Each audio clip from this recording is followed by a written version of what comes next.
So unsang mga bahin sa kinabuhi nga kinahanglan nakong ipakita ang labaw nga pagpugong sa kaugalingon? Pagpugong sa kaugalingon sa pagkaon, no? Kinahanglan likayan ang sobra nga pagkaon o pagpili sa mga pagkaon nga makadaot sa panglawas. Ang pag-ugmad sa maayong batasan sa pagkaon makatabang sa pagmentenar sa maayong kahimsog ug kusog. Ingon man usab sa ilimnon, kinahanglan malikayan ang pag-inom sa mga ilimnon nga makadaot sama sa alkohol, no, mga maisog nga mga ilimnon, beer or uban pa nga mga makadaot. Usab pagpugong sa kagalingon sa kalipay.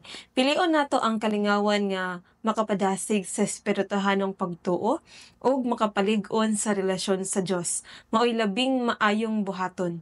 Likayan ang mga butang nga makadaot sa kagalingon. Ang pagpugong sa kagalingon sa matag aspeto sa kinabuhi maoy pinaka-importante aron nga kita mahimong mga disipulo ni Kristo nga nagpakita sa iyang kinaiya. Ang pagpugong sa kaugalingon dili lamang makahatag og maayong epekto sa atong kaugalingon apan makatabang usab sa pagduso sa iyang gingharian sa atong palibot, no? Kung wala tay pagpugong sa kaugalingon, it is difficult and often well nigh impossible for one who is intemperate in diet to exercise patience and self-control.